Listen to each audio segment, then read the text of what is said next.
하나님의 말씀은 살아있는 생명의 말씀입니다.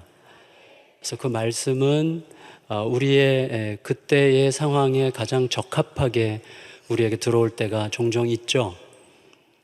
그래서 말씀을 읽다 보면 모든 말씀이 다 생명력 가득한 너무나 소중한 말씀이지만 어떤 날 어떤 말씀이 좀 더 우리 가슴으로 이렇게 떠오르고 우리의 시선을 사로잡으면서 우리로 하여금 좀 더 깊이 들여다보고 묵상하게 요청하는 것 같은 말씀이 가끔씩 있어요.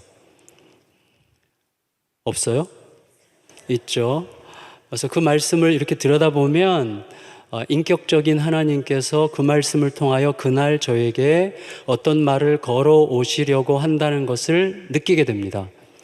그리고 그 말씀으로 들어가면 그 말씀이 내가 지금 꼭 붙들어야 될, 당분간 붙들고 그 말씀을 중심으로 살아야 될 어떤 매우 중요하고 치명적으로 핵심적인 어떤 말씀인 것을 깨닫게 하실 때가 있어요.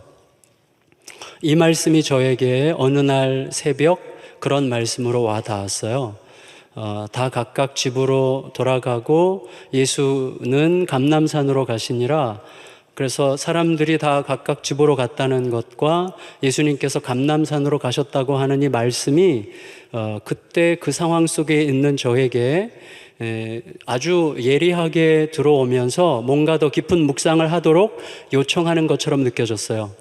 그래서 그날 말씀을 묵상하는 중에 이게 나에게 주시는 말씀이구나. 그리고 내가 지금 또다시 하나님 앞에서 지지부진하게 엉뚱한 길로 가려고 하는 나에 대하여 하나님께서 자극하시고 경고하시면서 다시금 내가 어떤 자리에 서 있어야 되는지를 각성케 하시는 말씀이구나 하는 것을 깨닫고, 또 그 말씀이 나의 모든 삶에, 그리고 많은 사람들의 삶에 매우 보편적으로 적용돼야 되는 말씀이구나라는 것을 깨닫는 아침이었고, 그 이후로 이 말씀이 제 마음에 담긴 여러 말씀 중에 하나가 됐습니다.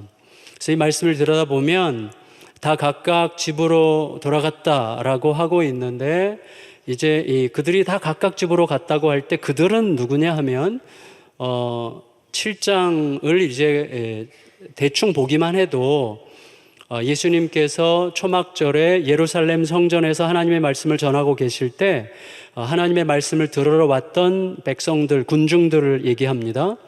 그런데 그 군중들이 다 각각 집으로 갔다고 표현하고 있지만 사실은 자세히 들여다보면 그들은 대략 세 부류인 것을 알게 됩니다. 여러분 좀 귀찮을지 모르겠지만 귀찮으면 안 되죠. 7장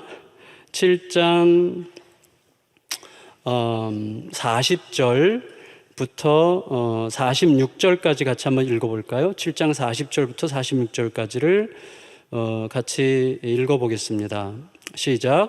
이 말씀을 들은 무리 중에서 어떤 사람은 이 사람이 참으로 그 선지자라 하며, 어떤 사람은 그리스도라 하며, 어떤 이들은 그리스도가 어찌 갈릴리에서 나오겠느냐.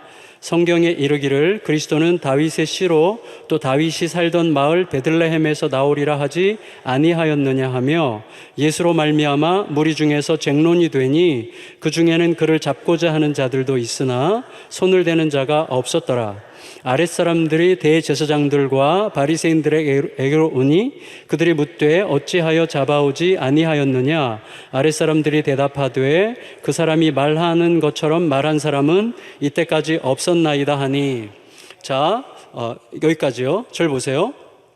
이게 대략 보면 세 부류예요. 다 각각 집으로 돌아갔다고 할 때 그 다 각각에 해당하는 사람들은 대체로 세 부류로 나누어지는데, 첫 번째 사람은 예수님의 말씀을 들으면서 말씀에서 엄청난 권위를 느꼈습니다.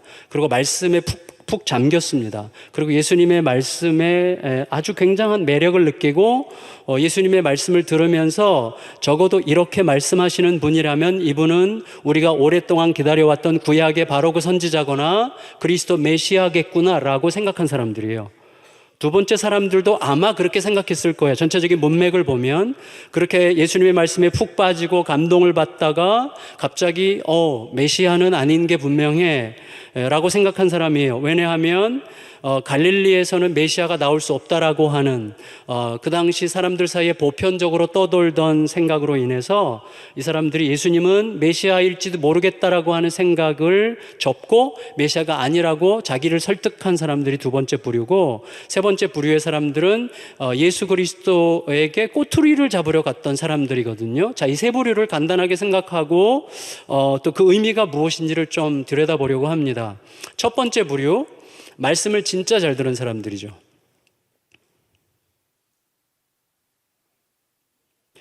모르셨어요? 말씀을 진짜 잘 들은 사람들이죠. 왜냐하면 그리스도가 말씀하시는 말씀을 들으면서 이 말씀을 하시는 분이 그리스도겠구나라고 생각했으니 말씀을 얼마나 잘 들은 것입니까? 메시아가 전하는 말씀을 들으면서 이런 말씀을 하시는 분은 메시아일 거라고 생각했으니 진짜 잘 들은 거죠. 저희 그 교회에 한 분이 딱 그런 분이 계셨는데, 이제 타교회에서 장로님 이제 임직하시고 들어오신 연세 높으신 장로님이신데 참 좋으신 분이세요. 근데 그분이 이제 의견이 뚜렷한 분이시고 또 할 말은 하시는 분이세요. 근데 그분 딱 명백하게 기억이 나는데 한 2번 그러셨는데, 예배 끝나고 저를 찾아오셨어요. 그리고 목사님, 오늘 설교 말씀 듣고 기분이 매우 안 좋습니다. 왜요? 목사님, 저는 목사님도 표적 설교 하시는 분인 줄 몰랐어요. 목사님 오늘 표적 설교 하신 거 맞죠? 지금 분명히 나를 지적하면서 나 들으라고 설교하신 거죠. 그렇게 얘기하시더라고요. 그래서 제가 그렇게 대답했어요. 장로님 진짜로 감사해요. 맞아요. 저 장로님 들으라고 설교한 거 맞습니다. 그랬어요. 그리고 저는 모든 성도님들이 장로님처럼 나 들으라고 하는구나, 그렇게 듣기를 기대하고 설교하지 제 들으라고 설교하는구나, 저는 그렇게 기대하는 성도들 기대하면서 설교하지 않습니다. 장로님 진짜 감사해요. 장로님 진짜 설교를 잘 들으셨습니다. 이렇게 얘기하면 말은 맞는 것 같은데 뭔가 핀트가 빈다는 것 같아서 좀 이렇게 찝찝한 표정으로 가세요. 근데 사실은 우리가 말씀을 잘 듣는다면 그거는 나를 향한 말씀으로 들리게 되어 있는 거잖아요. 그렇죠? 사실은 예수님께서 예루살렘 성전에서 말씀을 전하실 때 이 사람들 진짜 말씀을 잘 들은 거죠. 예수님께서 전하시는 말씀을 들으면서 이렇게 말씀하시는 분은 메시아가 틀림없어라고 생각했으니 메시아를 메시아라고 생각할 수 있는 정도의 들음이 있었기 때문에 말씀을 굉장히 잘 들은 사람이라고 할 수가 있겠어요. 두 번째 부류의 사람들도 말씀을 잘 들었어요. 그런데 말씀을 잘 듣다가 갑자기 마음이 바뀌었어요. 뭐냐면 예수님이 메시아가 아니기를 바라는 사람들이 퍼뜨린 소문이겠죠. 예수님께서 메시아가 아니기를 바라면서 메시아이면 큰일 난다고 생각했던 사람들이 예수가 메시아가 아니어야만 하는 이유를 사람들에게 퍼뜨렸죠. 갈릴리에서는 메시아가 나올 수 없는데 예수는 갈릴리 출신이니까 예수는 메시아가 아니다라고 하는 이런 논리를 만들어서 사람들 사이에 퍼뜨린 사람들에 의해서 그 말이 갑자기 떠오르면서 이 사람은 메시아일 리가 없지, 갈릴리 출신이잖아, 메시아는 베들레헴에서 나오는 거잖아, 이런 식으로 말한 사람들이죠.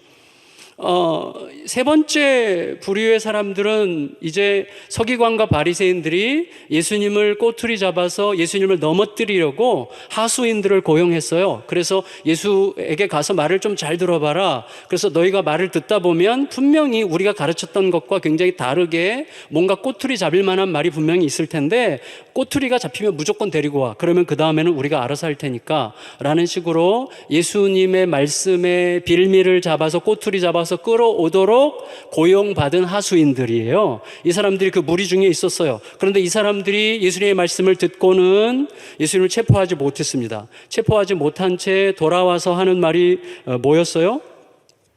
45절, 46절 아까 우리가 읽었죠. 45절에 보면 아랫사람들이죠. 아랫사람들이 대제사장들과 바리새인들에게로 오니 그들이 묻되 어찌하여 잡아오지 아니하였느냐. 아랫사람들이 대답하되 그 사람이 말하는 것처럼 말한 사람은 이때까지 없었습니다. 그러니까 예수님의 말씀에 완전히 매료됐고 빠져들어갔고 이렇게 말씀하시는 분을 우리가 체포한다고 하는 것은 말이 안 돼 라고 생각한 사람들이죠. 자, 이 세 부류의 사람들의 공통점이 있어요. 공통점. 그게 뭐죠? 말씀을 잘 들었다는 거죠. 말씀을 잘 들었어요. 그래서 예수님이 메시아일지도 모른다고 생각하는 데까지 말씀을 잘 들었고, 예수님을 체포하러 간 자기들의 미션을, 사명을 망각할 만큼, 예수님을 절대로 체포할 수 없다고 생각할 만큼 예수님의 말씀 속에서 엄청난 권위를 느꼈죠. 그러니까 세 부류 사람들 모두 다 말씀을 굉장히 잘 들은 사람이라고 할 수가 있겠어요. 근데 이 세 부류의 사람들 또 하나의 공통점이 있습니다. 그게 뭐죠? 집으로 갔다는 거죠.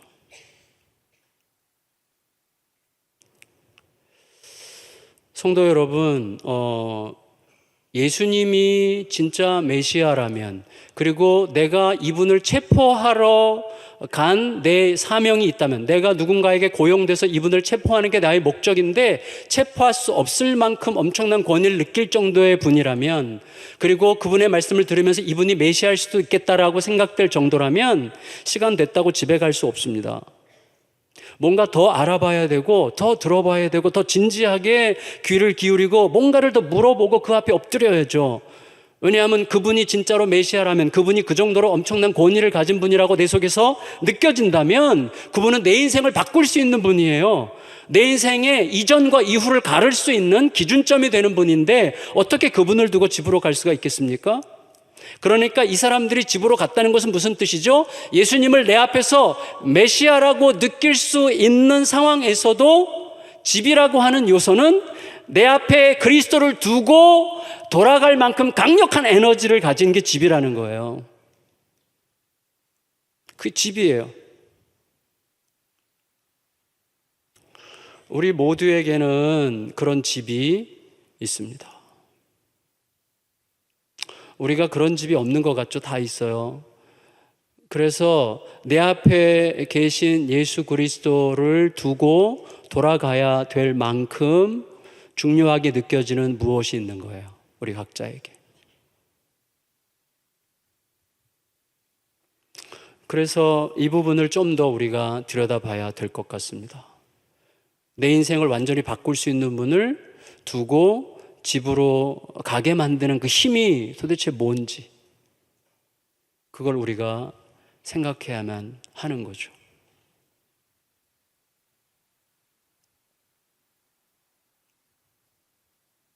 저에게도 그런 게 있는 것 같아요. 저에게도. 그래서 우리가 그 싸움을 하는 거거든요. 그 싸움. 신앙생활은 사실은 내 앞에 계신 이분은 내 인생 전체를 완전히 뒤집어 엎을 수 있는 분이잖아요. 나의 영원한 운명을 바꿀 수 있는 그분에게서 어떤 권위를 느꼈어요. 그리고 어떤 갈망을 느꼈어요. 그리고 어떤 열정을 느꼈어요. 그리고 그분에게 사로잡힐 뻔했어요. 그렇지만 집으로 갈 시간이 되니까 집에 가는 거예요. 그 집은 엄청난 에너지를 갖고 있는 거예요. 그 집이라는 게 우리 모두에게 있는 거예요. 그 집.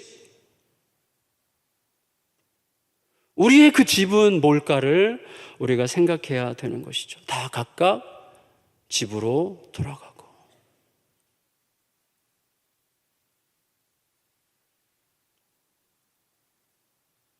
내가 살아왔던 삶의 방식, 내가 살아왔던 삶의 패턴, 이런 게 있는 거죠. 우리들에게 그 집이 있습니다. 저도 그 집에서 벗어나는데 정말 지금도 여전히 계속 벗어나려고 몸부림하고 있는 것 같아요. 내가 살아왔던 삶의 방식, 내 삶의 패턴, 그렇게 하면 더 옳을 거라고 생각하는 나의 방식들이 우리들에게 있습니다. 그게 집이죠. 집.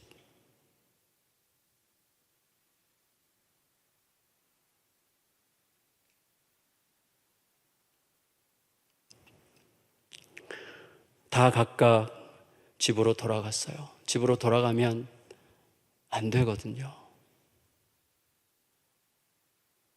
내 앞에 생명이 계신데 나로 하여금 돌아가게 하는 어떤 힘이 있는 거예요. 내 앞에 계신 엄청난 힘과 권세를 그대로 둔 채 시간이 되니까 가게 만드는 무엇이 우리 각자에게 있는 거죠. 나의 집은 무엇인지를 묻게 됩니다. 나의 집은 무엇인지를. 저는 사실 오랜 시간 동안 제 이름을 붙들고 있었던 사람인 것 같아요. 내가 어떤 존재인지를 증명하고, 내가 어떤 존재인지를 확인하고, 또 내가 생각하는 어떤 나의 삶의 어떤 내가 생각하는 행복의 기준, 그것을 충분히 충족해야만 비로소 살 수 있을 것 같은 그런 욕망이 저에게 늘 있었던 것 같습니다. 제가 거기서 충분히 극복하고 벗어나서 지금 이 설교를 하는 게 아니라 사실 지금도 자주 그 트랩에 빠지는 연약한 죄인이기 때문에 사실 그것을 여기 계신 사랑하는 성도님들과 나누고 있는 중이죠.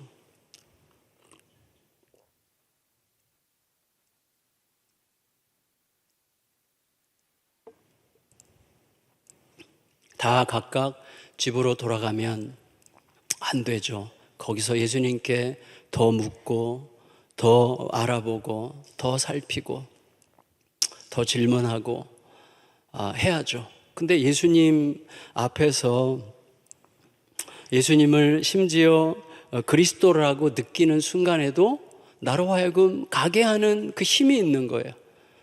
내가 생각하는 삶 속에 갇혀 있는 거죠. 그래서 그리스도가 나에게 이용당하는 위치에 있어야 되는 거예요. 내가 훨씬 더 중요하죠, 그리스도보다. 내 생각이 훨씬 더 중요한 거예요. 그래서 그 지금 씨름을 우리에게 요청하고 있다고 생각이 됩니다. 다 각각 집으로 돌아가고, 결국은 자기 생각으로 들어가는 거예요. 자기 생각, 자기 고집, 자기 만족으로 돌아가는 것 같아요. 저는 지금도 그 싸움을 하고 있지만 꽤 오랫동안 제가 예수 그리스도를 사용하는 자였다는 것을 느낍니다. 지금도 종종 그렇게 생각해요. 내가 그리스도를 사용하고 있고, 중심축은 그리스도가 아니라 나의 행복이고, 나의 만족이고, 나의 성취고, 내가 원하는 어떤 것을 이루어가기 위해서 예수 그리스도를 쓰려고 하는 거예요. 그게 나의 집이에요. 나의 집. 그래서 집으로 가는 거예요. 내 앞에 계신 그리스도가 계심에도 불구하고 내가 원하는 삶의 패턴으로 신속하게 돌아가게 되는 거죠. 그게 집으로 갔다는 것에 굉장히 중요한 의미라고 할 수가 있어요.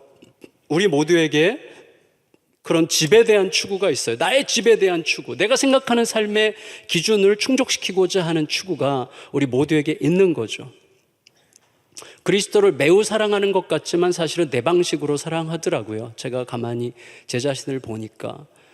그리고 내 자존심이 망가지면, 또 내가 생각하는 나의 삶의 어떤 기준이 흐트러지면 굉장히 쉽게 실족하고 좌절하고 넘어지더라고요. 그러니까 중심축이 주님께 있지 않고 나에게 있더라고요. 그래서 참 무섭다. 내가 참 무서운 사람이구나. 그런 생각을 늘 하게 됩니다. 여전히 저는 그 싸움을 하고 있다고 생각이 돼요. 여전히 나의 집을 구해요. 여전히 내 집으로 가려고 해요. 그래서 그리스도가 내 집 짓는 일에 도움이 되는 한 그리스도의 이름을 찾는 것 같아요. 그래서 그 싸움을 여전히 눈물 지으며 갈 수밖에 없는 연약한 자라는 생각을 자꾸 하게 됩니다. 다 각각 집으로 돌아갔어요. 모든 사람들이 누구를 두고? 구원자 메시아를 두고 집으로 돌아갔어요. 집으로 가면 안 되죠. 그 앞에서 더 물어야죠. 더 여쭈어봐야죠. 더 많이 생각해야죠. 근데 집으로 갔어요. 참 안타까운 일이에요. 메시아를 두고 집으로 가면 안 되는 거거든요. 그리고 메시아를 두고 메시아라고 생각하면서 그가 그리스도일지 모르겠다고 생각을 하면서도 집으로 가게 만드는 그 집, 엄청난 에너지죠. 엄청난 에너지. 우리 각자에게 그 집이 있어요. 우리가 왜 하나님을 믿죠? 내 집을 위해서 하나님을 믿습니까? 하나님을 위해서 내 집이 부서져도 상관이 없기 때문에 하나님을 믿는 것입니까? 하나님이 전부이기 때문에 내 집이 부서져도 되는 거 아니겠어요? 하나님은 우리의 집보다 훨씬 더 중요하신 분이잖아요. 그러니까 우리는 여전히 그걸 물어야 되는 거예요. 내가 지금 내 집을 세우기 위해서 하나님을 사용하는 자인가? 아니면 기꺼이 하나님의 뜻을 따라 사용받고 싶은 자인가? 이 싸움을 여전히 지금도 매일같이 하지 않으면 어느새 저는 내 집 짓기를 위해서 하나님을 사용하고 있더라고요. 정말 무서울 만큼 교묘하게, 무서울 만큼 오묘하게. 그래서 우리는 겉으로 드러나는 느낌, 또 내가 살아가는 어떤 삶에서 내가 생각하는 인간적 어떤 기준들이 충족되면 그것으로 충분히 내가 하나님을 잘 섬기고 있다는 식으로 착각하는 습관이 있어요. 현상적으로 별 문제가 없으면 내 깊은 문제도 별 문제가 없을 거라고 생각하는데 그렇지 않은 거죠. 사실은 그 질문을 해야 되는 것이 난 진짜 지금 뭘 구하고 있는 건지, 내가 진짜로 어디로 가려고 하는 건지를 물어야 되는 거예요. 지금 집으로 가면 안 되는 때예요. 내 앞에 계시는 나의 영원한 집 하나님의 아들 메시아를 두고, 그리고 그가 메시아일지도 모른다는 생각을 두고 나로 하여금 가게 만드는 그 집이라고 하는 에너지, 그 힘은 얼마나 강력한 에너지입니까? 얼마나 강력한 힘입니까? 정말 강력한 거예요. 그 집이라는 것은 진짜 강력해요. 내가 세우고자 하는 그 집. 성도 여러분, 생각해 보세요. 그 집이라는 게 어느 정도로 심각한가 하면 가인과 아벨을 아시죠? 가인과 아벨. 가인이 아벨을 죽이잖아요. 가인이 아벨을 죽여요.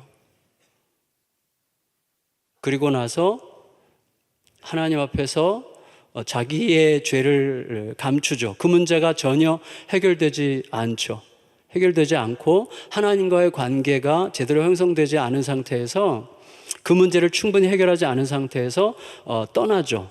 떠나서 가인이 첫 번째 한 게 뭐예요? 가인이 첫 번째 한 게 뭐죠? 그렇죠. 아무도 얘기 안 하셨는데 집 짓는 거예요. 자기 집을 줘요. 가인이 자기 집을. 그래서 에녹, 그 가인의 아들이 에녹이잖아요. 그래서 자기 아들의 이름 에녹의 이름을 따서 집을 짓죠. 그래서 에녹을 그 집안에 두는 거죠. 그건 무슨 뜻이에요? 에녹에게 집 바깥의 모든 세상은 위험한 세상이라고 지금 가르치려고 하는 거죠. 집 안이 안전하다고 생각하는 것이죠. 하나님을 떠나니까 내가 나의 집을 져서 내 집 안에 머물러 있어야, 내가 생각하는 삶의 기준이 객관적으로 충분히 충족되어 있지 않으면 불안해서 못 사는 어떤 삶의 조건을 만드는 거예요. 그래서 그 조건을 만들어 놓고 성을 쌓고 그 성 안에 자기 아들 에녹이, 이 에녹은 하나님과 평생 동행했던 그 에녹 말고 가인의 아들도 에녹인데, 그 가인의 자기 아들을 거기에 넣어놓고 여기서 안전하게 지내도록 하기 위해서 성을 쌓은 거예요. 집을 지었어요. 집. 그 집이 있어야만 비로소 세상에 대하여 대응하고 안전할 수 있을 거라고 생각하는 거예요. 그 집.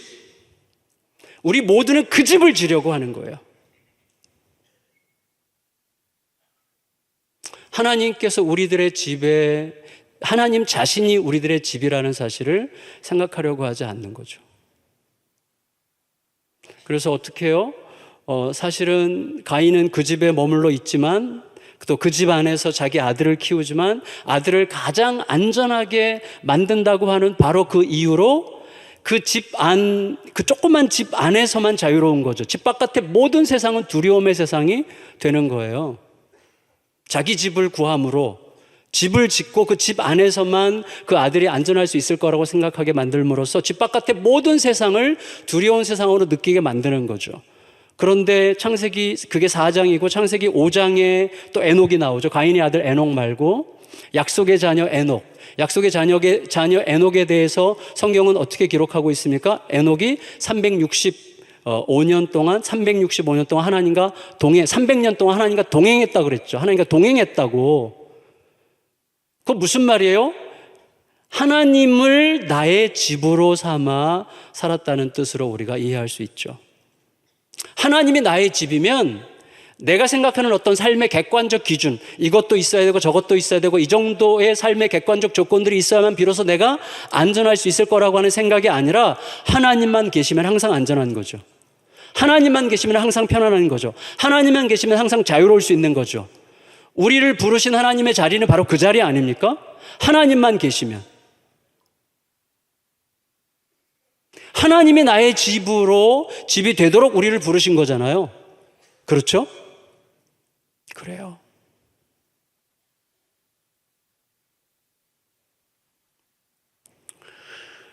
여러분, 여기 지금 예수님 앞에 모여있던 이 사람들이 집으로 가면 안 됐던 거죠. 예수님 앞에 더 엎드려서 적어도 이분이 메시아일 거라고 느꼈다면, 이분을 통하여 내 인생 전체가 뒤바뀔 수 있을 거라고 생각됐다면 좀 더 그 앞에 엎드려서 물어야죠.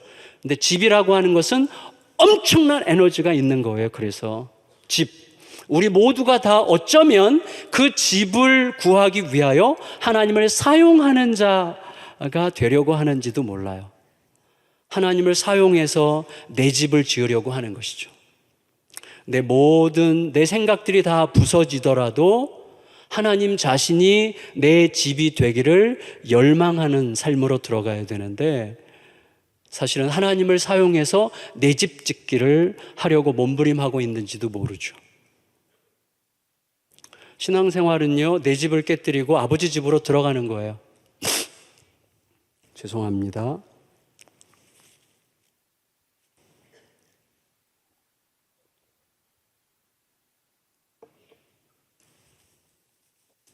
사실은 제 자신에게 하는 말과 똑같은 것 같아요. 저 자신에게 하는 셈이에요. 이 말을 늘 저는 그 유혹을 받습니다. 마이 킹덤을 만들고 싶어 해요. 내가 주인 되는 나의 집을 가꾸고 싶어 해요. 그래서 하나님께서 그것을 위해서 적절하게 사용되어 주시기를 기대하는 마음이 저에게 항상 있더라고요. 그래서 신앙생활이 그렇게 되는 한 어떻게 되죠? 신앙생활은 결국은 내 틀에 갇히는 거예요. 내 틀. 내 틀에 갇히고 내 생각에 갇히고 내가 생각하는 사고방식에 갇히고 하나님의 세계 안으로, 하나님의 그 가슴 안으로 확 뛰어드는 게 굉장히 쉽지 않아요. 그리고 스스로 생각해요. 계속 나를 합리화시키면서 내가 마치 하나님의 뜻 안에 머물러 있는 것처럼 느끼도록 내 자신을 설득하는 기술이 굉장히 발달하게 되더라고요. 그래서 하나님 앞에 단순해지고 순전해지고 내가 내 집을 구하기 위하여 하나님을 사용하는 자가 아니라 하나님께서 원하시는 그 길을 위해서 언제든지 내가 이 집을 떠날 수 있는 상태 속에서 살아간다고 하는 것이 얼마나 쉽지 않은 길인지, 그러나 그 길이 얼마나 영광스러운 길인지를 늘 내 안에서 확인하는 게 매우 중요하다는 사실을 자꾸 깨닫게 됩니다. 저는 시간이 갈수록 제 안에서 이 속물근성이 참 뿌리 깊구나 하는 것을 정말 깊이 느끼게 돼요. 항상 내가 주인공이어야 되고요. 항상 내가 중심에 있어야 되고요. 항상 내가 흔들리면 하나님도 흔들려. 내가 흔들리면 하나님도 흔들리고요. 내가 기분 나쁘면 하나님도 아무것도 아닌 것이 되는 중심축이 항상 나에게 있는, 그게 바로 나의 집을 구하는 삶의 특징이죠. 저에게도 여전히 그 싸움이 있다고 고백할 수밖에 없습니다. 아직도 그 싸움을 계속 날마다 하고 있는 거예요. 날마다. 그래서 집을 떠나야 돼요. 내 집을 떠나야 돼요. 그러니까 내 생각이 전부가 되는, 내 판단이 전부가 되는 나의 집을 떠나야 되는, 이게 신앙생활이지 않겠어요? 이게 신앙생활이죠. 다 각각 집으로 돌아갔다는 건 뭐예요? 결국은 자기 생각 안으로 다시 들어간 거예요. 내 앞에 메시아를 두고, 영원한 생명의 구원자를 두고, 영원한 생명길을 두고 어떻게 집으로 갑니까? 가는 거예요. 영원한 생명의 길이 바로 내 앞에 있는데 그 길을 두고 가는 거예요. 내 삶의 조건 속으로 다시 들어가는 거죠. 내가 생각하는 나의 삶의 조건, 내가 생각하는 나의 삶의 행복으로 또다시 들어가는 거예요. 그리고 뭐예요? 예수님은 항상 내가 원하는 한계 안에서 나에게 사용되어 주시기만 하면 되는 거지, 내 삶을 파고들어서 내 삶 자체를 해체해버리고 내가 원하는 삶을 다 망가뜨리면서 그가 원하는 삶으로 나를 끄집어내는 것은 못 견디는 거죠. 내가 생각하는 안전한 삶의 테두리를 그분이 보장해 주면서 적절하게 나에 의해서 사용되는 정도면 충분해요, 우리들은. 그거를 뭐라 그래요? 종교라고 하죠. 우리 신앙은 종교가 아니죠. 내가 부서져 없어지더라도 그의 뜻 앞에 나를 던지고 그의 뜻이 이루어지는 것이 충분히 우리에게 얼마나 영광스러운 것인가 하는 것을 깨달아가는 게 신앙이잖아요. 그게 신앙이에요. 그게. 근데 우리들은 자꾸 우리들도 모르게 종교를 만들어가죠. 내가 주인이 되는, 내 생각과 맞지 않으면 불편해서 못 견디는. 그래서 이게 바로 다 각각 집으로 돌아갔다는 뜻이에요. 메시아를 두고, 메시아를 그 자리에 둔 채 집으로 돌아가는 거예요. 그래서 오늘 이 저녁에 사랑하는 제가 사랑하는이라는 수식어를 붙여서 죄송해요. 그거 뺄게요. 제가 사실을 사랑하는지 안 하는지 잘 모르잖아요. 근데 이 시간에 수영록 교회 성도 여러분들, 정말 내가 내 집을 확보하기 위하여 하나님을 사용하는 자가 되고 있는지, 내 집이 깨져서 해체되더라도 하나님께서 나를 마음껏 쓰시는 자리에 가면 그걸로 충분하다고 느낄 수 있는 건지, 그거를 하나님 앞에 질문하고 묻고 내 집을 떠나 아버지 집으로 가려고 하는 그런 은혜의 시간을 맞이하시기를 예수님의 이름으로 축원합니다. 이게 너무너무 중요해요. 사실은 저에게 하는 말이에요. 제가 늘 저의 집을 구하거든요. 저도 모르게. 예수님이 명백하게 말씀하셨잖아요. 너희는 먼저 그의 나라와 그의 의를 구하라. 하나님의 집을 구하라는 거죠. 왜냐하면 그것은 하나님께서 이기적이어서가 아니잖아요. 그렇게 하는 것이 진실로 우리를 자유롭게 하고, 그렇게 하는 것이 진실로 우리의 영혼에 가장 위대하고 깊은 만족을 주는 길이라는 사실을 예수님께서 너무나 잘 알고 계셨기 때문에 우리들에게 요청하시는 것이죠. 예수 그리스도의 이기심이 거기에 표현되어 있는 게 아니라 우리를 향한 가장 위대한 축복을 담아서 우리에게 말씀하시는 것이 너희는 먼저 그의 나라와 그의 의를 구하라는 말씀이거든요. 너희가 너희 집을 구하면, 너가 생각하는 너희 삶의 패턴, 너의 생각에 충분히 충족되는 삶의 조건을 확보할 때만 비로소 행복할 것 같은 그런 생각 속에서 벗어나지 못하는 한 너는 끝까지 너 자신의 노예가 될 거다. 다 깨고 내게로 뛰어들으라고 말씀하시는 거예요. 내게로 뛰어들어라. 내가 너의 삶의 영원한 책임자다. 이거를 말씀해 주시는 거죠. 우리가 내 집으로 돌아가면 안 돼요. 오늘도 내 집을 더 잘 짓기 위해서, 내 집을 더 잘 챙기기 위해서, 내 집을 더 확보하기 위해서 하나님을 사용하려고 하면 우리는 가장 안타까운 불행을 초대하고 있는 셈이나 마찬가지예요. 하나님, 내가 어떻게 돼도 상관없습니다.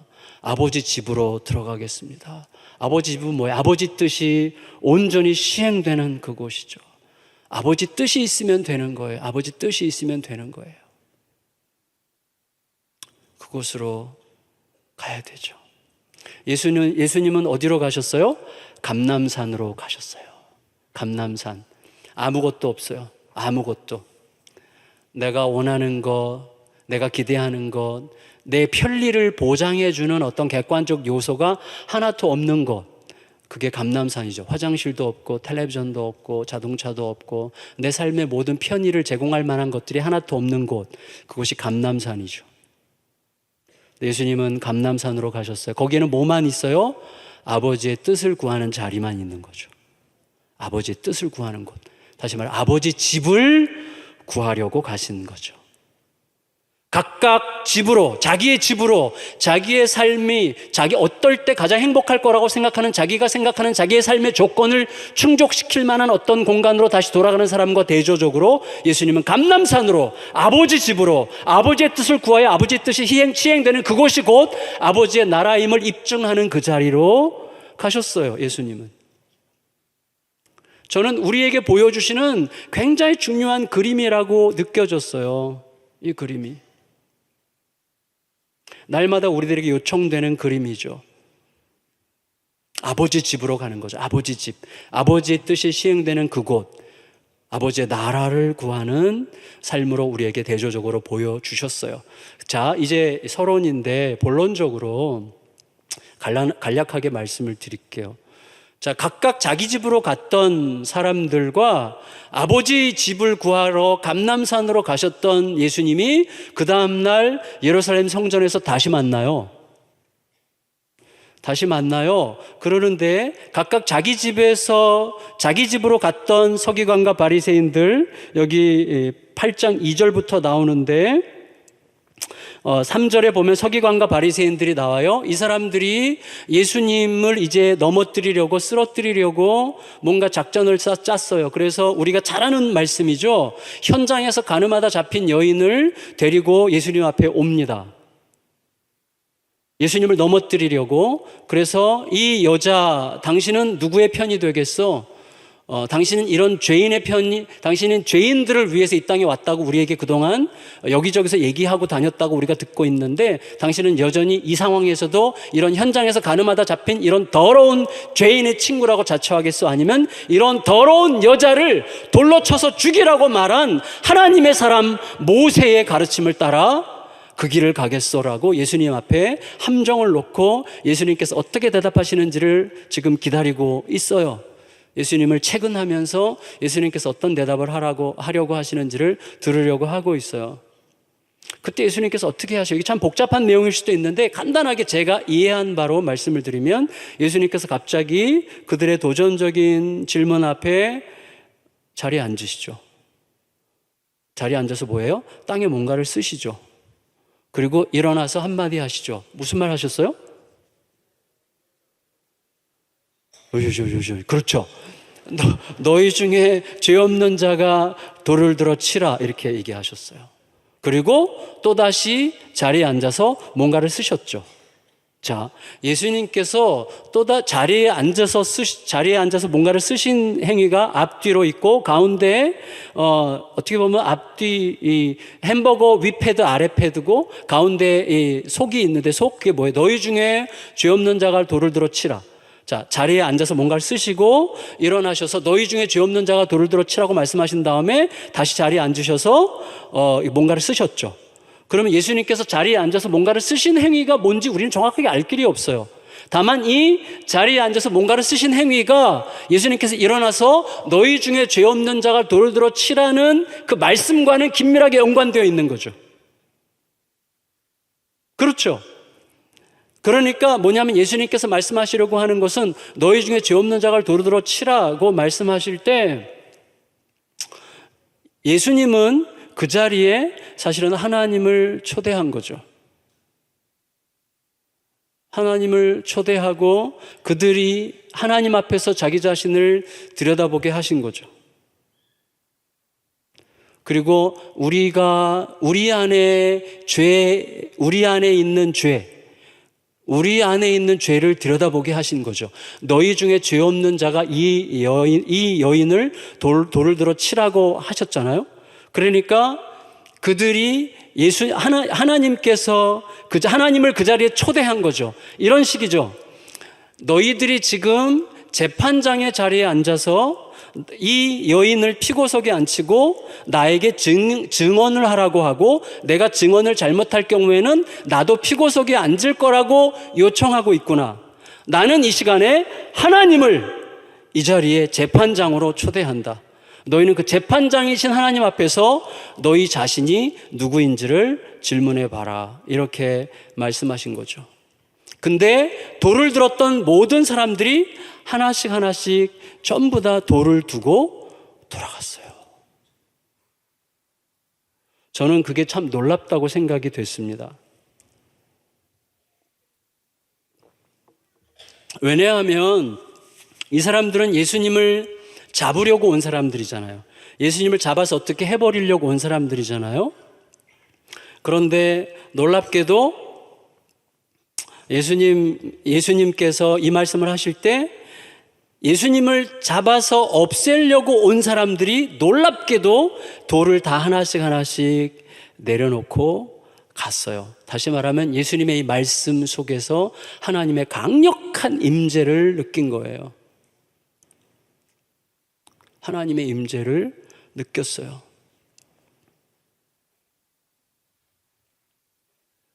예수님께서 사람들이 하나씩 돌을 두고 다 돌아갔죠. 돌아갔을 때 그 자리에는 누가 남았습니까? 예수님, 구원자 예수님과 죄인인 여인만 딱 남았어요. 저는 그게 하나님의 집이라고 생각합니다.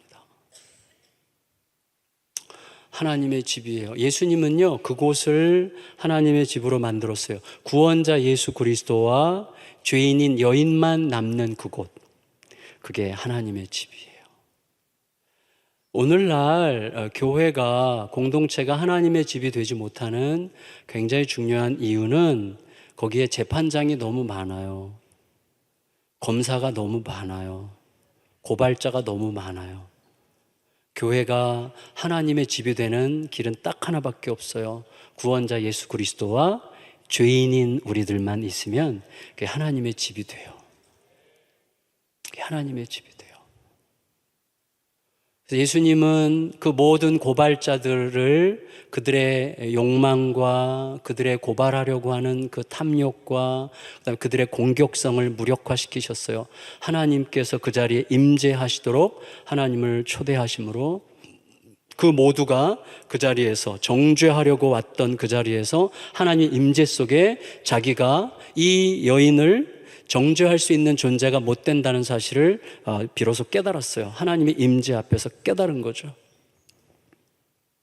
그래서 예수님은요, 예수님의 엎드려 글씨를 쓰심은 그 자리에 하나님을 초대한 행위였다고 할 수가 있고, 너희 중에 죄 없는 자가 돌을 들어 치라는 말씀은 하나님의 선언으로 그들의 귀에 들리도록 하나님께서 그렇게 역사하셨다고 할 수가 있겠어요. 그들은 절대로 돌 놓고 돌아갈 사람들이 아니거든요. 다시 말하면 하나님의 임재를 초대하셨어요. 그 자리에. 다시 말하면 그 자리가 하나님의 집이 된 거예요. 하나님이 임재하시는 하나님의 집이 되면 고발자들은 떠납니다. 정죄자들은 떠납니다. 예수 그리스도와 그를 고마워하고 그의 은혜에 사로잡히고 그의 은혜로 충분하고 그의 은혜에 감격하여 눈물 짓고 그의 은혜로 인하여 그가 원하시는 바를 온전히 살아내고 싶은 죄인들만 남게 되는 그곳이 아버지의 집이에요. 예수님은 그곳을 아버지 집으로 만드신 거죠. 여러분, 교회는 어떤 곳이죠? 내가 생각한 것을 가지고 와서 그 뜻을 관철시키려고 하면 교회는 망합니다. 내 생각, 내 야심, 내 고집 다 내려놓고 아버지 뜻이 어디 있는지, 아버지가 지금 원하시는 게 무엇인지를 생각하고 그 앞에서 다 내 모든 원함을 무효화시키는 자리, 그 자리가 바로 아버지 집이 되는 거죠. 예수님은 그 자리, 바로 그 자리를 아버지 집으로 만드신 거예요. 아버지 집으로. 저는 우리의 삶이 그런 자리로 날마다 부름받고 있다고 생각이 됩니다. 그런 자리로 부름받고 있다고 생각이 돼요. 그러려면 내 안에서 계속해서 나의 날카로운 야심과 야망과 여전히 제 안에서도 꿈틀거리고 있지만 그것이 날마다 무화되고 무효화되고 부서지고 깨뜨려지고 부인되면서 아버지 뜻이 시행되는 아버지 집으로 존재하려고 하는 갈급한 거룩한 열망 속에서 아버지께서 마음껏 일하시는 무언가가 드러나는 역사를 우리가 명백하게 보게 되리라고 확신합니다. 여러분, 이것을 가장 잘 예화적으로 보여주는 성경의 이야기가 저는 다윗 이야기라고 생각이 돼요. 성경에 아버지 집에 대한 이야기가 많이 있지만 가장 분명하게 아버지 집을 구한 자로 드러나는 사람이 다윗이죠. 다윗의 시 중에 특별히 시편 23편의 결론이 어떻게 끝나죠? 내가 여호와의 집에 영원히 거하리로다. 내가 여호와의 집에 영원히 거하리로다. 자, 이 시편 23편이 제가 묵상할 때는요, 다양한 방식으로 묵상할 수 있겠는데, 저는 어떤 방식으로 묵상이 됐는가 하면, 시편 23편 1절은 다윗의 어떻게 보면 신앙의 고백이고, 23편 4절은 신앙의 간증이고, 마지막 절은 그의 결론이라고 생각이 돼요. 내가 여호와의 집에 영원히 거하리라. 여호와의 집에 영원히 거하리라고 하는 그 열망, 영원히 거하리라고 하는 장차 여호와의 집에 거할 거라는 소망이긴 하지만 그것을 현재화시켜서 적용한다면 오늘 내가 있는 이곳이 여호와의 집이 되기를 갈망하노라 라는 말로 우리가 좀 땡겨서 적용할 수도 있을 거라고 생각이 됩니다. 그런데 그런 기도에 이제 고백이라고 할 수 있는 게 1절이라고 생각이 돼요. 1절. 여호와는 나의 목자시니 내게 부족함이 없으리로다. 이건 여호와의 집을 구하는 자의 고백이에요. 고백. 여호와는 나의 목자시니 내게 부족함이 없으리로다. 자, 이거 위대한 고백이라고 생각이 돼요. 이게 하나님의 집을 구하는 자의 고백이에요. 여호와가 나의 목자시니 내게 부족함이 없으리로다. 정말 위대한 고백이죠. 여러분, 우리들은 부족함이 없는 삶을 삽니다. 아멘. 이 시간에도 우리가 기도할 때 내가 지금 뭔가 부족하고 뭔가 결핍되어 있고 뭔가가 더 채워져야만 비로소 만족할 수 있을 것 같고, 그리고 내 안에서 뭔가 좀 찝찝하고 뭔가 모자란 무엇이 있기 때문에 하나님으로부터 더 채워져야만 비로소 충분히 만족하고 기쁘고 즐거워할 수 있을 것 같은 열망을 가지고 이 자리에 나온 경우들이 굉장히 많을 거라고 생각이 됩니다. 그런데 놀랍게도 시편 23편 1절은 여호와가 나의 목자실 때 부족함이 없다는 거예요. 우리는 뭔가 이게 채워지고 저게 채워지고 이것만 되면 내가 더 이상 바랄 게 없겠다라고 생각하는 어떤 생각의 조건이 있어요, 항상 우리들에게. 그런데 이 시인은 여호와가 나의 목자가 되시기만 한다면 내게 뭐가 부족하겠어라고 고백한다는 거예요. 이건 얼마나 위대한 고백입니까? 왜? 여호와가 나의 목자가 아니신 때는 없잖아요. 위대한 고백이죠. 근데 우리들에게는 이 고백이 어떤 식으로 고백됩니까? 여호와는 나의 목자이신 게 분명한데도 나는 왜 이렇게 부족한 게 많을까? 우리는 그런 식으로 고백이 돼요. 왜 그럴까요? 저는 왜 그럴까를 좀 생각해 봤어요. 왜 그럴까? 여호와께서 나의 목자가 아니신 때는 없잖아요. 하나님은 항상 나의 목자시잖아요. 아멘? 여호와가 나의 목자, 근데 여호와가 나의 목자신 것과 내가 여호와가 나의 목자이신 것을 누리는 것은 다른 문제예요. 무슨 말인가 하면 양이 목자의 목자됨을 누리려면 항상 목자 뒤를 따라가야 돼요. 여전히 목자의 양인 것은 분명한데도 불구하고 엉뚱한 데 가서 헤매고 있으면, 골짜기 같은 데 가서 헤매면 목자의 목자됨을 못 누려요. 그러니까 양이 항상 목자의 목자됨을 누리면서 내가 부족함이 없다라고 말할 수 있는 조건은 하나밖에 없어요. 항상 목자의 뒤를 바싹 쫓아가는 것밖에 없어요. 목자의 뒤를 항상 쫓아가는 거죠. 그게 뭐예요? 말씀이에요. 말씀을 따라 살아가는 거죠. 저는 저희 교회 성도들에게 종종 이렇게 얘기합니다. 오늘을 살아갈 말씀이 없이 하루를 시작하는 것은 그래도 살아갈 수는 있어 보이지만 사실은 내 영혼에 대한 사기라고 얘기해요. 내 영혼에 대한 모독이고 내 영혼에 사기치는 거라고. 오늘을 살아갈 말씀이 없이 어떻게 삽니까? 여호와가 나의 목자신데. 여호와의 말씀이 없으면요, 그래도 사는 것 같지만 놀랍게도 우리들은 나도 모르게 은근히 떨어져 나가요. 주님으로부터 은근히. 그래서 어느 순간은 굉장히 멀리 떨어져 나가 있다는 것을 뒤늦게 발견하는 불행의 주인공이 되곤 하죠.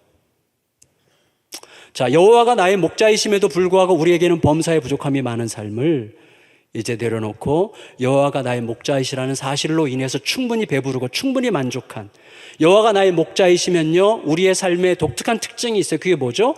하나도 부럽지 않고 하나도 두렵지 않아요. 물론 이거는 거짓말이에요. 근데 이렇게는 말할 수 있어요. 두렵지만 안 두렵고 부럽지만 안 부러워. 말장난 같아요? 두려운데 안 두렵고 부러운데 안 부러워. 우리는 인간인지라 두렵습니다. 그러나 주님을 바라볼 때 두려움을 넘어서죠.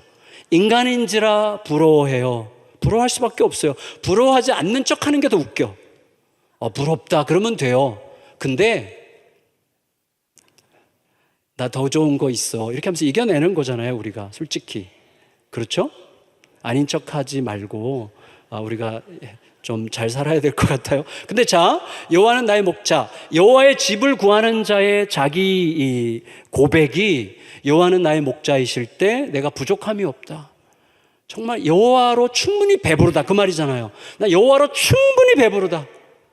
여호와로 충분히 배부르다. 여러분, 예수 그리스도의 십자가로 충분히 배부르십니까?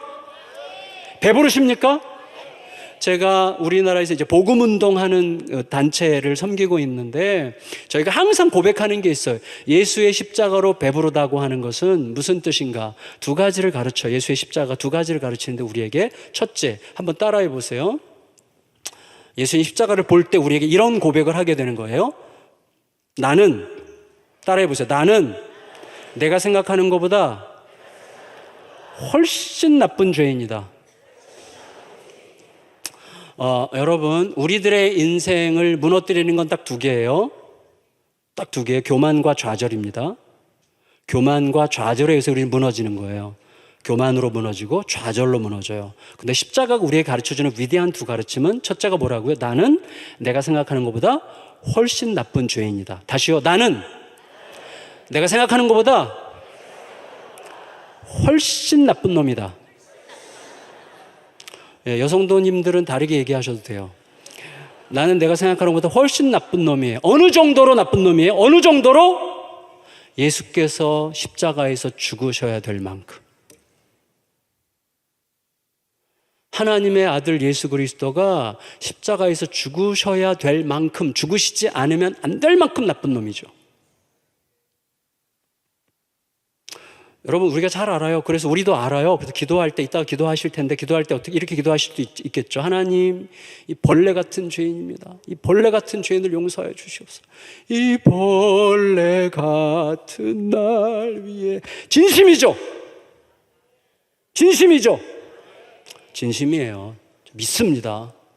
예배 끝나고 근데 나갈 때 박 집사가 이 벌레 같은 게 살인 납니다. 하나님 앞에서의 고백과 사람 앞에서의 고백이 같아야 되잖아요. 근데 하나님 앞에서는 진심으로 벌레 같은 나라고 고백하는데 사람들이 내 흉 보고 다니면 미쳐요. 돌아, 잠을 못 자. 이게 진심이면 나는 내가 생각하는 것보다 훨씬 나쁜 죄인이다. 예수께서 십자가에서 죽으시지 않으면 안 될 만큼 나쁜 죄인이라는 고백이 내 안에 진실되다면 누가 내 흉 보고 다닐 때 찾아가세요. 너 죽고 나 죽자 그러지 마시고 찾아가서 좀 아는구나. 날 좀 아는구나. 그렇게 얘기해 주세요. 하기 싫죠? 그렇게 얘기하고 그 다음에 한마디 더 하시면 돼요. 근데 솔직히 나 당신이 생각하는 것보다 훨씬 나쁜 놈이야. 몰랐지? 어느 정도로? 어느 정도로 나쁜 놈이에요? 예수께서 십자가에서 죽으셔야만 할 만큼. 근데 또 하나가 있어요. 나는 내가 생각하는 것보다 훨씬 위대한 사랑을 받았어요. 어느 정도로? 예수 그리스도께서 십자가에서 죽으실 만큼. 그러니까 나는 내가 생각하는 것보다 훨씬 나쁜 죄인이에요. 예수께서 십자가에서 죽으실 만큼. 그러므로 우리는 절대로 교만으로 무너진다는 것은 불가능해요. 이게 진짜라면. 나는 내가 생각하는 것보다 훨씬 더 위대한 사랑을 받았어요. 그렇다면 좌절로 무너지는 것은 불가능해요. 이게 진짜라면. 우리를 무너뜨리는 건 딱 두 개예요. 교만과 좌절이에요. 뭐나 된 줄 알면 넘어지는 거예요. 깊이 좌절하면 아무리 하나님께서 나를 사랑하신다고 해도 내가 그 사랑을 안 받아들이면 무너져요. 네, 그리스도의 십자가가 우리를 살게 하죠. 그러므로 여호와가 나의 목자이시니 내게 부족함이 없으리로다가 되는 거예요. 근데 이 고백에 이제 이렇게 하나님의 집을 구하는 자, 이게 고백인데 그 고백을 하는 자의 간증이 뭐냐면 4절이에요. 내가 사망의 음침한 골짜기로 다닐지라도 해를 두려워하지 않을 것은 주께서 나와 함께 하심이라. 네.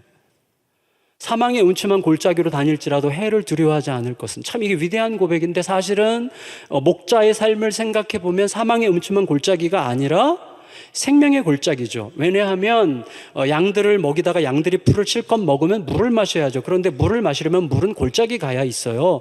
팔레스타인에는 물이 귀하잖아요. 골짜기에 가야 물이 있는데, 골짜기에 가서 물을 마실 때 생명을 얻는 거예요. 그런데 그 골짜기에 양들만 오는 게 아니죠. 사자도 오고 곰도 오고 맹수들이 와요. 그러면 조금 전까지 생명의 골짜기였던 게 갑자기 사망의 골짜기로 바뀌는 거예요, 맹수들이 오면.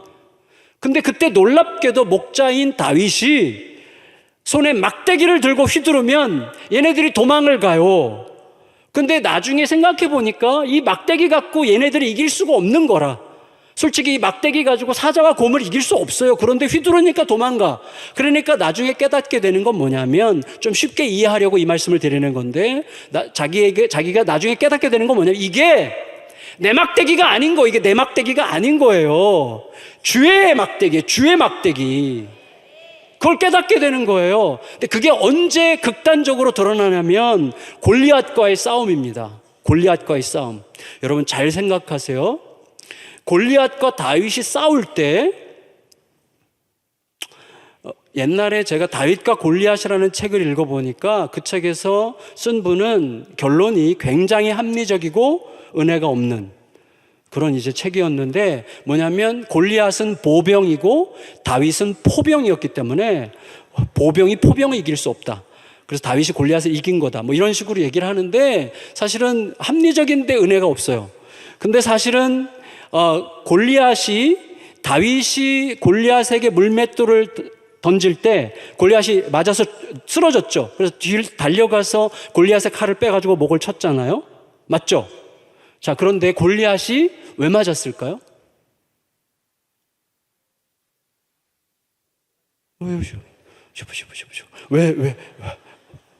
왜 맞았을까요? 우리는 이렇게 생각해요. 골리앗이 등치가 너무 커가지고 이렇게 걸었을 거라고 생각해요. 그리고 돌이 날라올 때 이거 뭐야? 그러다가 이렇게 맞았을 거라고 생각하는데, 골리앗은 당대 세계 최고의 장수죠. 피하거나 막으면 되는 거겠죠. 근데 분명해요. 이건 분명한데 방심하다가 맞은 거예요. 방심하다가. 근데 중요한 건 뭐냐면 왜 방심했느냐는 거예요. 왜 방심했는 줄 아세요? 막대기 때문이에요.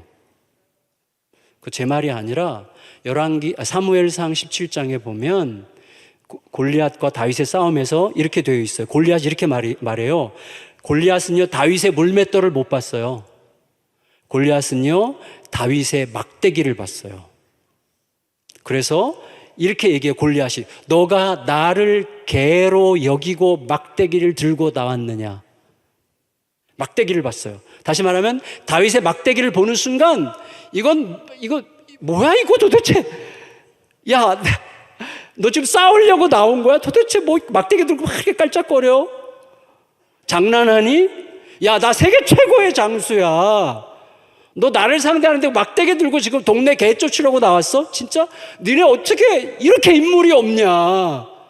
어떻게 이럴 수가 있냐? 진짜 너무 웃기다 할 때 맞은 거예요. 문맥이 그렇게 되어 있어요. 문맥이. 막대기를 볼 때 성도 여러분, 이거 잘 기억하셔야 돼요. 그 막대기가 뭐예요? 막대기가 우리에게는 전 십자가라고 생각이 돼요. 재질이 같은 나무여서가 아니라 무슨 말인가 하면 그 의미가 골리앗이 볼 때 말도 안 되는, 다시 말해 손에 든 막대기를 보는 순간 골리앗은 확신했어요. 아무것도 아니구나. 얘네들 진짜 가능성이 없구나. 그냥 밟아버리면 되겠구나. 내 승리구나. 내 승리는 확정됐구나. 라고 생각하게 만드는 바로 그게 막대기였던 것처럼, 사탄이 그리스도를 십자가에 못 박게 할 때에 사탄은 승리를 확신했어요. 뭐야 저거?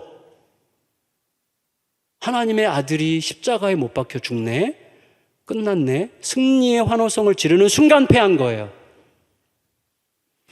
여러분, 우리에게 있어서 십자가, 하나님의 말씀을 따르는 삶, 내 집을 쌓지 않고 내 집을 구하지 않고, 그렇다고 애들 다 내버려 두고 집 책임도 안 지고 맨날 교회에서 살라 그 말이 아니죠. 하나님의 뜻을 최우선적으로 여기고 살아가는 삶은 굉장히 미련해 보여요. 그거는 현실적 대응력이 없고 무책임해 보이기까지 할 때가 있어요. 어떤 면에서는. 그렇지만 하나님은 우리의 삶을 너무나 잘 알고 계시죠. 여러분 이 세상이 우리를 볼 때 가장 무기력해 보이게 만드는 게 바로 십자가죠. 십자가예요. 그러나 십자가가 우리에게는 유일한 소망이에요. 유일한 소망. 내가 지금 살아가는 삶의 방식이 십자가를 닮아 있다면 두려워하지 않아도 돼요. 그분이 보고 계시고 그분이 그분의 집을 향하여 나를 지금 데리고 가시는 중이에요. 그런데 우리가 내 집을 구하려고 하면, 내 집을 구한다는 건 뭐죠? 나의 객관적 삶의 조건을 확보하는 게 최우선이야. 내 삶의 객관적 조건이 흐트러지는 것을 못 견뎌요. 내가 원하는 삶의 조건이 충분히 확보되어야만 비로소 안심해. 그게 나의 집을 구하는 거예요. 덜 준비되어 있어도 괜찮아요. 오늘 살아갈 하나님의 뜻이 있으면 충분한 거예요. 충분한 거예요. 제가요, 이 말씀 드리고 말씀을 마치겠습니다. 저희 동네에서 세차장 겨울에 갔는데 세차장에서 사람들이 차를 닦는데 한겨울에 바닥에 세차장 물이 튀니까 바닥에 얼음이 이렇게 두껍게 얼었는데 제가 1시간을 기다렸는데 세차 부스가 5개인가 6개 되는 큰 세차장인데 1시간 되도록 아무도 안 나와요. 계속 차를 닦고 있어요. 제가 주인한테 웬일이에요? 어떻게 1시간이나 지났는데 다들 이렇게 열심히 차를 닦고 있어요? 그랬더니 주인이 저를 이제 알아요. 목사인 걸 알고. 목사님, 무슨 소리예요? 5시간 닦는 사람도 있어요. 그래요? 왜요? 몰라요. 그렇게 열심히 닦고. 그 한겨울에 그렇게 열심히 차를 닦아요. 막 이렇게 닦고, 그 다음에 바르고 또 닦고, 그 다음에 이쑤시개에다가 이렇게 막 수건해가지고 그 틈새를 이렇게 정성스럽게 닦고, 왜 그러나 생각해 봤어요. 그러나 제가 결론을 내렸어요. 야, 이거 예배구나, 예배. 예배하고 있더라고, 예배. 근데 왜 예배하느냐를 제가 생각해 보니까 차가 우리로 하여금 집을 제공해주는 가장 아주 상징적인 매개체더라고요, 차. 여러분, 운전을 하기를 좋아하는 사람은 굉장히 주도적, 자기 집을 구하는 성향이 강하다고 해요. 저도 집 운전하는 거 엄청 좋아해요. 요새는 좀 싫어하려고 노력하는데 운전하는 걸 좋아해요. 왜 운전을 좋아하죠? 우리가 운전하면 운전석에 딱 앉으면 속도, 방향, 차 안의 공기, 냄새, 이 모든 차 안의 문화, 음악을 틀든 뭘 틀든 모든 것을 내가 컨트롤해요. 다시 말해 나의 세계야. 차는 완벽한 나의 집이에요. 그걸 어떻게 할 수 있는가 하면 운전하다가 누가 끼어들죠. 내가 원하는 속도로 내가 원하는 방향으로 가지 못하게 누가 갑자기 끼어들면 굉장히 온화했던 사람도 저절로 욕이 나와. 그러니까 방해받기 싫은 거예요. 그게 집이에요, 집. 내가 원하는 그것, 내가 원하는 방식대로, 내가 원하는 때, 내가 원하는 어떤 정도로 이루어지지 않으면 못 견디는 어떤 열망, 나의 프레임, 나의 범주, 이게 집이에요. 우리 모두는 그걸 구해요. 그래서요, 저는 얼마나 유치하냐면 제가 운전하다가 누가 정말 얄밉게 막 나를 힘들게 하면서 끼어들잖아. 진짜 얄밉게, 너무 얄밉게 끼어들면요, 저는 상상을 해요, 상상을. 그래서 내 차에 특수 레이저를 장착해서 얄밉게 끼어든 저 사람 모르게 소리 없이 저 차의 트렁크를 이렇게 잘라버려, 레이저로. 그리고 그 사람이 집에 갔을 때 보고 내 트렁크 어디 갔어? 이렇게 하게끔 만들고 싶은, 제가 굉장히 유치하죠? 그래서 이것 때문에 제가 늘 나는 왜 이렇게 유치할까? 이게 진실로 종종 생각되는 거거든요. 그래서 제 자신을 좀 참 자랑스럽게 여길 수 없는 존재예요, 저는. 근데 제가 작년에 큰 위로를 받았는데, 작년에 제가 9월부터 12월까지 그 고려대학교 교수님들이 베리타스 포럼이라는 걸 해요. 그래서 그분들, 교수님들이, 조교들, 학생들이랑 한 60명이 고려대학교 안에 뭔가 학교의 그 영적 부흥을 일으켜야 되겠다. 그래서 이제 3개월 내내 화요일마다 예배를 드리는 일을 저한테 이제 부탁하셨어요. 그래서 제가 3개월 동안 매 화요일마다 가서 예배를 인도하게 됐는데, 점심 때 식사를 이렇게 하는 자리에서 제가 솔직히 고백했어요. 나 이렇게 쪼잔한 사람이라고. 운전하다가 누가 끼어들면 막 레이저가 나와가지고 막 상대방 차를 잘라 상대방을 엄청 당황시키고 싶은 마음이 든다고 그랬더니, 생명공학과 교수님 한 분이 저를 이렇게 보더니, 목사님, 어쩌면 그렇게 나랑 완벽하게 똑같아요? 그분이 자기도 완전히 그렇게 생각했다는 거예요. 제가 얼마나 위로를 받았는지. 우리들은요, 내 세계가, 내가 생각하는 세계가 누군가에 의해서 방해받는 것을 못 견딥니다. 그게 집이에요. 집. 가장 유치한 예로, 늘 앉는 그 자리에, 내가 늘 앉는 그 자리인데 그 자리에 앉아야만 예배가 드려지는데, 딴 인간이 앉아있으면 예배 시간에, 하나님 만나는 그 소중한 시간에도 그 인간 뒤통수 보느라고 화가 나서 예배가 안 드려져요. 다시 말, 하나님을 만나는 것보다 내 자리 뺏긴 게 더 억울해가지고 예배가 안 드려진다면 그게 내 집이죠. 내 생각과 내 패턴과 내가 사고하는 방식대로 되지 않으면 불안해서 못 살게 되는 바로 그게 집이죠. 우리는 집을 떠나 어디로? 아버지 집으로. 뭐요? 십자가가 주인공이 되고, 십자가가 가장 앞장서서 내 삶을 주도하는 길로 매일같이 나아가는 자예요. 집을 떠나 집으로. 그때 알게 돼요. 저는 알량하게도 10년 전에 제가 개척을 할 때 집을 한번 떠나보고 싶었어요. 사실 떠날 수밖에 없는 현실적 이유들도 있었어요. 제가 굉장히 궁지에 몰린 면이 있었기 때문에.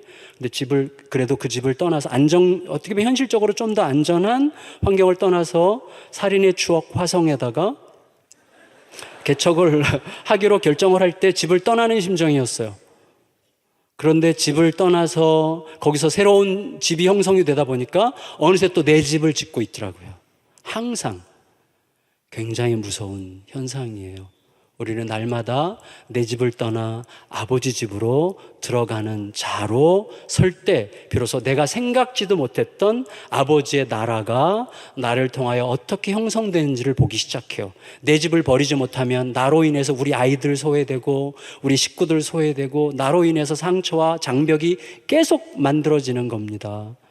우리 날마다 내 집을 떠나 아버지 집으로 들어가는 삶이 매일 반복되면서 아버지의 집이 이루어지고 너희는 먼저 그의 나라와 그의 의를 구하라는 말씀이 어떻게 우리를 영광스럽게 하는지를 생생하게 경험하게 되는, 사랑하는 이 저녁에 나오신 사랑하는 모든 성도님들 되시기를 예수님의 이름으로 축원합니다.